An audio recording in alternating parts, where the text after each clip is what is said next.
오늘 말씀은 마태복음 27장 45절에서 56절입니다. 마태복음 27장 45절에서 56절 읽습니다.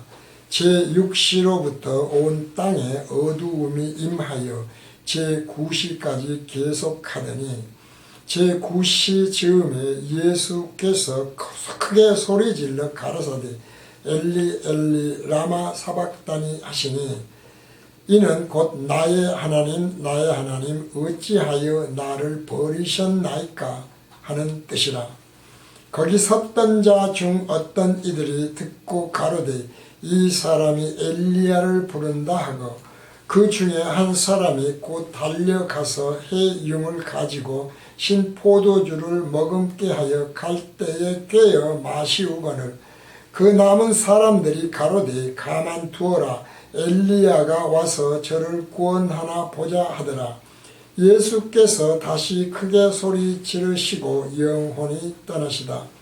이에 성소 휘장이 위로부터 아래까지 찢어져 둘이 되고 땅이 진동하며 바위가 터지고 무덤들이 열리며 자던 성도의 몸이 많이 일어나되 예수의 부활 후에 저희가 무덤에서 나와서 거룩한 성에 들어가 많은 사람에게 보이니라. 백부장과 및 함께 예수를 지키던 자들이 지진과 그 되는 일들을 보고 심히 두려워하여 가로되 이는 진실로 하나님의 아들이었도다 하더라. 예수를 섬기며 갈릴리에서부터 쫓아온 많은 여자가 거기 있어 멀리서 바라보고 있으니 그 중에 막달라 마리아와 또 야고보와 요셉의 어머니 마리아와 또 세데베의 아들들의 어머니도 있더라. 아멘. 오늘은 마태복음 강의 255회째고요. 예수 그리스도의 십자가 대속의 죽으심 1 첫 번째 강의인데 믿음에 대한 강의를 드리도록 하겠습니다. 먼저 꼭 말씀을 드리는 것은 이런 것은 된다, 이런 것은 안 된다. 지금 그런 것들을 복음교실이 강의하려고 하는 것이 아니라는 것이죠. 중요한 것은 과연 나는 자신은 어떤 하나님, 어떤 예수님을 믿느냐. 좀 더 정확하게 말을 한다면 자신은 어떤 하나님, 어떤 예수님으로 마음에 믿어지느냐. 수동태적으로요. 이 질문을 복음교실은 계속하고 있고 계속 해보자 말이죠. 이 말씀을 드리고 있는 것입니다. 따라서 예를 들면 복음교실에서는 하나님이 다 알아서 해 주시는 것이니 기도할 필요가 없다. 기도하면 안 된다. 그런 이야기를 하는 것이 아니라 기도 자체에 대해서도 이전에 말씀드린 대로 기도라고 하는 것이 다분히 어떤 그 세상 종교적인 혹은 미신적인 그런 요소가 있으니 기도라고 하는 단어 대신에 원어를 쓰자 이제 이런 이야기도 있었습니다만은 이제 그런 것보다 중요한 것은 기도의 내용이 뭔가 이거죠. 그러니까 기도라는 단어가 성경적으로 맞는다, 맞지 않는다가 아니라 복음교실에서는 그보다 더 훨씬 차원을 높여서 과연 어떤 하나님으로 어떤 예수님으로 우리의 마음에 믿어지는가 라는 것과 동시에 그 믿어짐에 나타나는 것이 무엇이겠어요? 그것이 바로 안에서부터 나오는 기도, 찬송, 간증, 좀 어렵게 이야기하면 신학 등등이 되겠죠. 바로 그러한 것으로 내용이 뭐를 하느냐, 찬송의 내용이 뭐냐, 기도의 내용이 뭐냐, 간증의 내용이 뭐냐, 설교의 내용이 뭐냐, 이런 것들을 우리가 깨닫자. 지금 그런 이야기를 말씀드리고 있다는 것입니다.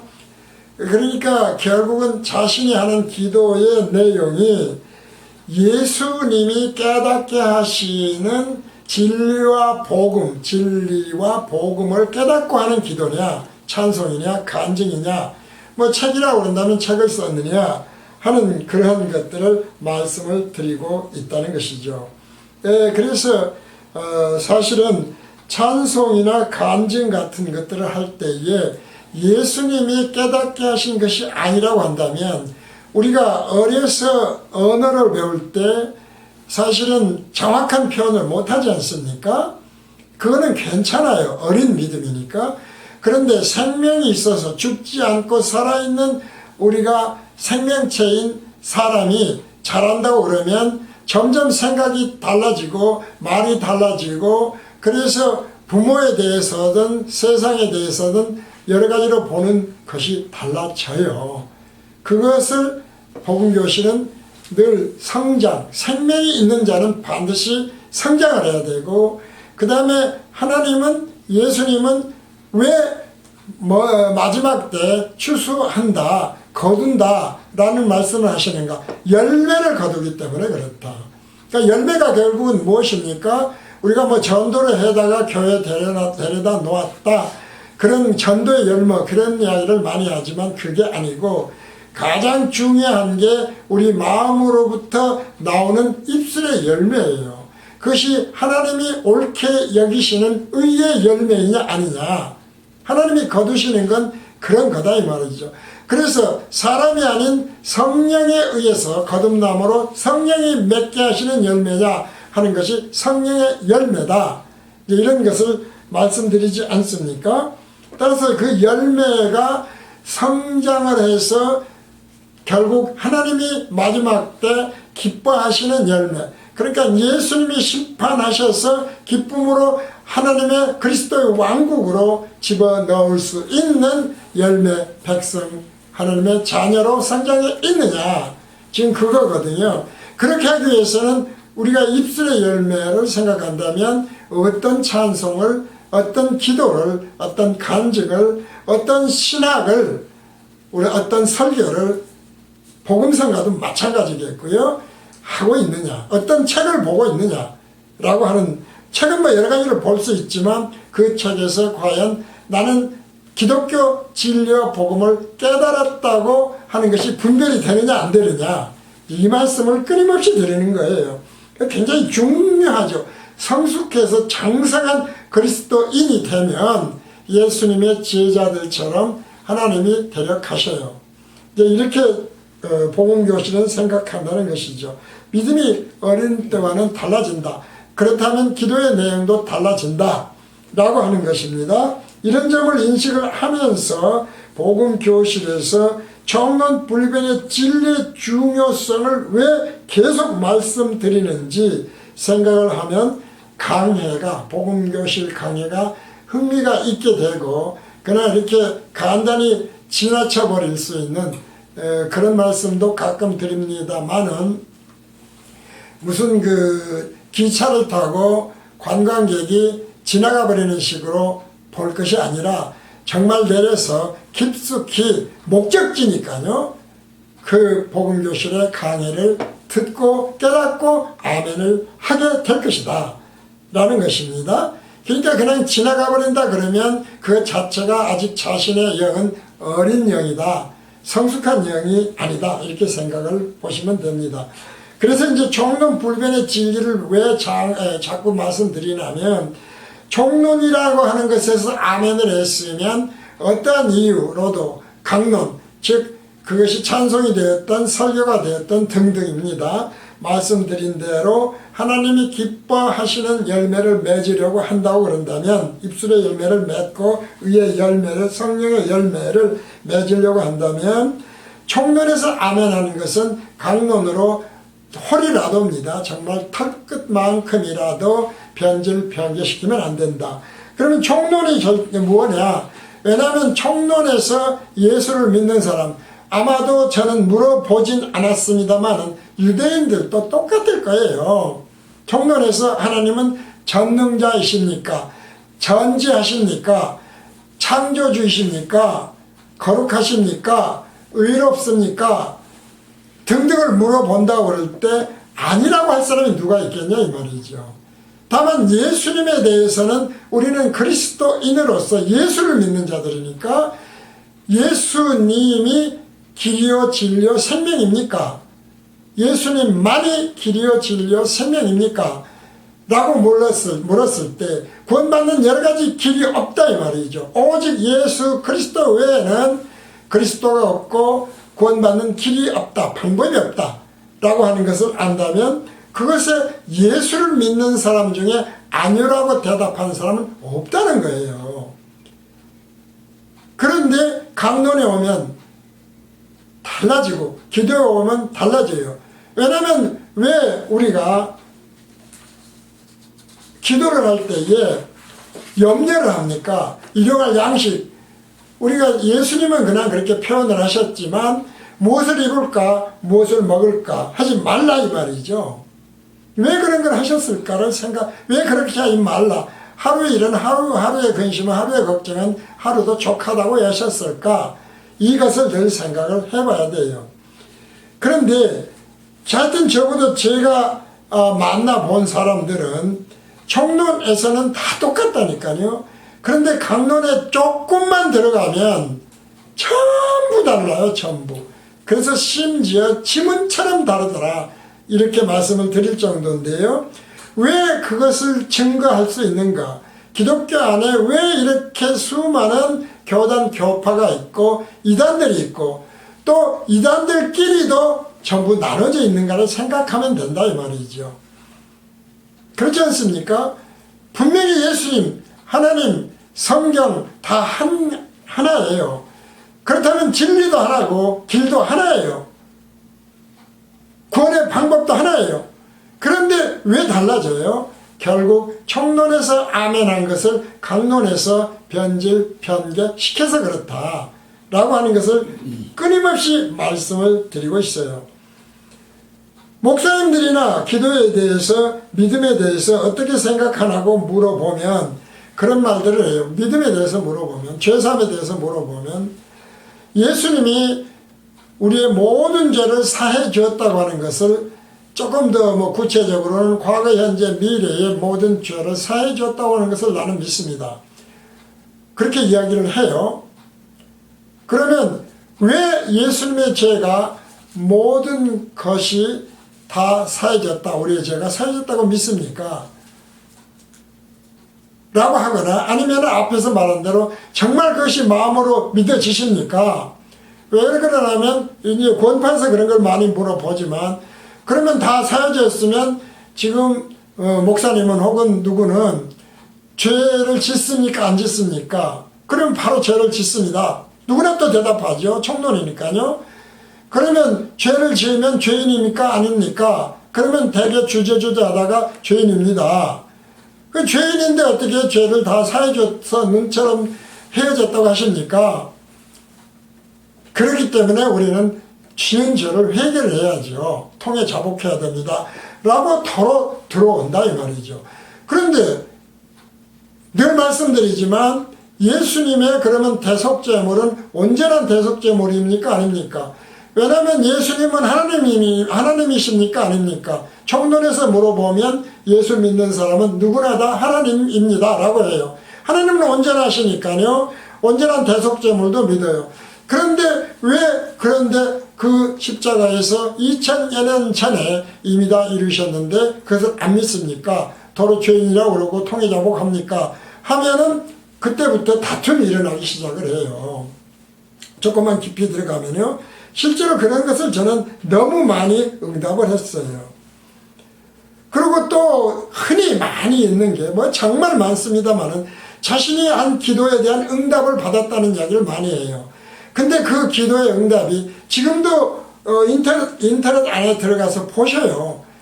그 응답이 뭐예요? 대부분 목사님들이 개척교회 할 때 어떻게 예수님을 믿고 구하고 기도를 했더니 오늘의 이런 대형교회를 이루어 주셨는지, 어떻게 사람들을 불러 모아서 많은 신자들이 생겼는지, 성도라고 표현들을 합니다만은 그 이야기들을 그 간증을 해요. 그러니까 교회가 사람이 많이 모이면 그 목사님처럼 하나님의 은혜와 복을 받아서 나도 능력 있는 목사님 밑에서 가서 배워야 부자가 될 것이다. 그래서 그런 곳에 사람들이 많이 모이지 않습니까? 대형교회들 가보세요. 대부분은 그래요. 대부분은 자기가 필요로 한 것들을 요구를 해서 기도를 열심히 했는데, 금식 기도를 했는데, 그걸 믿고 11조를 냈는데, 어떻게 했는데 하나님이 그 응답으로 뭘 해주더라. 그런데 앞에서 말씀드렸지만 주권자가 누구예요? 사람이 아니라니까요. 그러니까 그것이 변개시켰다는 것이죠. 주권자에 대한 온전함입니다. 근데 이런 식으로 믿는 것도 내가 믿음이 주어란 말을 많이 드리지만 그렇게 되면 안 된다는 거예요. 그런데 자신이 원하는 것들, 주여 원하옵나이다. 그런 기도 지금 정말 많이 하잖아요. 목사님들 아니면 일반 신자들 얼마나 많이 해요. 하나님 원합니다. 원하오니 주께서 이루어주시기를 원하나이다. 주님이 원하는 게 아니라 내가 원한다니까요. 정말 많이 해요. 그런 기도들. 그런데 인간은 어때요? 100% 하나님을 설득할 만한 믿음을 가진 자가 없어요. 그것이 예수님의 말씀이고 길이요 진리요 생명이신 예수님의 진리요 복음이라니까요. 제가 그렇게 만들어낸 게 아니에요. 그런데 왜 그러느냐? 성경을 보면 우리가 분별력을 얘기하잖아요. 성경에 정말 그렇게 기록되어 있는 게 많이 있어요. 그렇게 해석할 수밖에 없는. 네가 어떻게 믿느냐요? 말씀을 그래서 읽어봅니다. 마태복음 9장 20절에서 31절까지를 읽습니다. 20절부터 읽습니다. 12해를 혈루증으로 앓는 여자가 예수의 뒤로 와서 그 겉옷 가를 만지니, 가를 만졌단 말이에요. 제일 끝에를 가를 만지니 이는 제 마음에 겉옷만 만져도 구원을 받겠다 함이라. 우리가 이제 어린 믿음 말씀드렸던 걸 생각하시면서 이 말씀을 함께 듣습니다. 예수께서 돌이켜 그를 보시며 가르사대 따라 안심하라. 네 믿음이 너를 구원하였다 하시니 여자가 그 시로 구원을 받으니라. 그 여자의 믿음을 보시고 예수님이 지금 병을 고쳐주신 것처럼 보이잖아요. 그러니까 수많은 찬송과 설교 간증들이 이렇게 나온다니까요. 기도가 나오고. 예수께서 그 직원의 집에 가서 피리 부는 자들과 환화하는 무리를 보시고 가라사대 물러가라. 지금 죽은 자한테 갔습니다. 이 소녀가 죽은 것이 아니라 잔다 하시니 저들이 비웃더라. 무리를 내어 보낸 후에 예수께서 들어가사 소녀의 손을 잡으시며 일어나는지라. 그 소문이 그 온 땅에 퍼지더라. 예수님의 병을 막 고쳐주신 것, 심지어 죽은 자가 살아난 것까지 놀라운 일이지요. 기적이 일어나요. 창조주니까. 예수께서 거기서 떠나실새 두 소경이 따라오며 소리질러 가로되 다윗의 자손이여 우리를 불쌍히 여기소서 하더니 예수께서 집에 들어가시매 소경들이 나아오거늘 예수께서 이르시되 내가 능히 이 일 할 줄을 믿느냐 대답하되 주여 그러하오이다 하니 이에 예수께서 저의 눈을 만지시며 가라사대 너희 믿음대로 되라 하신대 그 눈물이 밝아진지라. 예수께서 엄히 경계하시되 삼가 아무에게도 알게 하지 말라 하셨으니 저희가 나가서 예수의 소문을 그 온 땅에 전파하니라. 자, 이 말씀 보면은 사람의 믿음, 인간의 주어로 어떻게 믿느냐에 따라서 그를 고쳐주신다고 하는 말씀이 죽은 자까지도 살려내버리시는 예수님의 능력인 것을 알 수 있다 이 말이죠.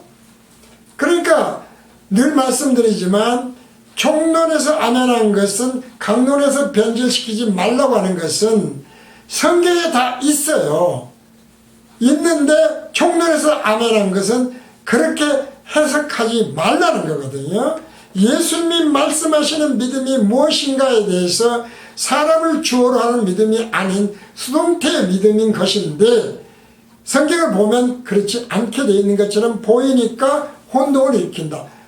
어둠이 섞여버린다. 늘 말씀드리지만 누룩이 섞인다 라는 겁니다. 또 있어요. 마태복음 17장 15절에서 20절입니다. 주여 내 아들을 불쌍히 여기소서. 제가 간질로 심히 고생하여 자주 불에도 넘어지며 물에도 넘어지는지라. 물불을 가리지 않고 막 넘어지는 거예요.